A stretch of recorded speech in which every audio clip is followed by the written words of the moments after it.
my thriller narrative idea, I wanted it to follow the sort of concept of castaways.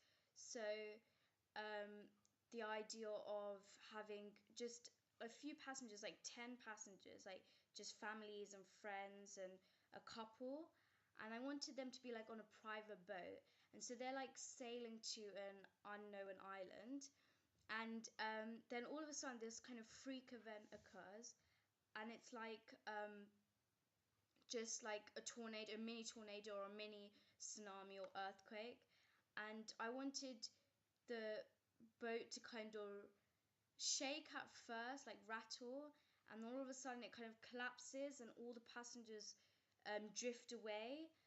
I wanted the film to follow kind of different idea because I wanted it to be filmed using just like a normal character. So I wanted the character to be holding it, so the audience get to only see what the character's seeing. So it kind of shows the comparison between them, and it shows how we're kind of following the character's footsteps. And because I wanted the main characters to be a couple, so a boy and a girl, they're kind of young, so like teenagers.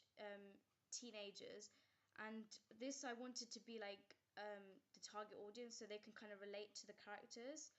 So yeah, so after the boat kind of breaks and collapses and the passengers go flying away, I wanted the camera to kind of go blank, so the screen to just go blank.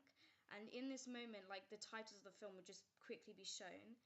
And then I wanted the camera to kind of flicker on, and it would just be facing at the sky.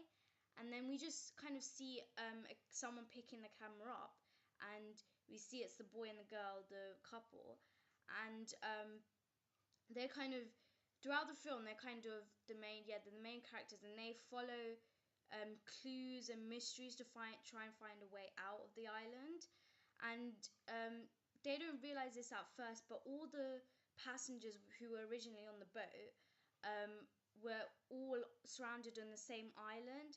But because the island is sort of in the forest, and it's kind of a dark island because of the high trees, and it's really quiet, they didn't know like about each other being on the island.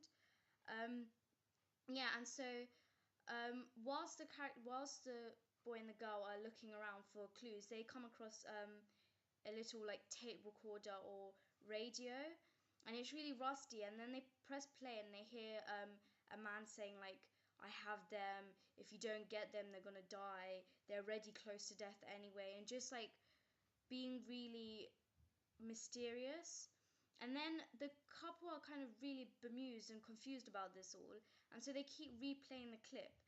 And whilst replaying the clip, they start to hear voices in the background, and they can recognize who the voices.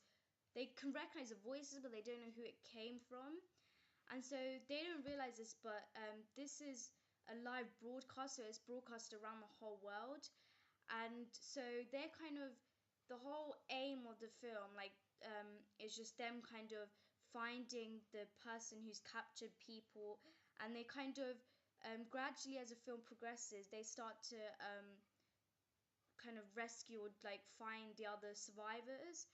And so they all come together, and they realize that there's one like group of survivors left, and that they haven't found, and that eventually is the family who were captured. And so yeah, I didn't want the film to end on sort of like a happy note. I wanted it to end on a cliffhanger. So I wanted it to end on the character holding the camera, like um, they're walking with the other group of people, and they see something, and all of a sudden they start running, but they drop the camera, and so the camera goes blank. And so I wanted the film to end there, and so it's a cliffhanger, like they still haven't found the couple who are the family who are missing. And so yeah, so I wanted this to sort of be like a sequel to I wanted it to be a sequel, like another film following after it. And maybe like in the other film it can be like at the end they can show the survivors like 10 years later on or something, like telling their story to classes, and basically how they are like the survivors, and yeah, it's kind of a mysterious kind of element to the film. Um, but because I wanted the film to follow different genres, so like mystery, thriller, and sort of romance, because the couple who are like the main characters, they started off really rough, like they weren't cooperating with each other, and they were just, yeah, so gradually throughout the film progresses, they kind of, their relationship and their bond grows stronger because they learn to trust each other. So yeah, so it's got like, it's a generic hybrid because it follows loads of different genres, and I think that's what makes my idea quite good. But obviously, I will try and adapt this idea and make it a bit more realistic, because so far it isn't really that realistic, but it's quite a good narrative. So yeah.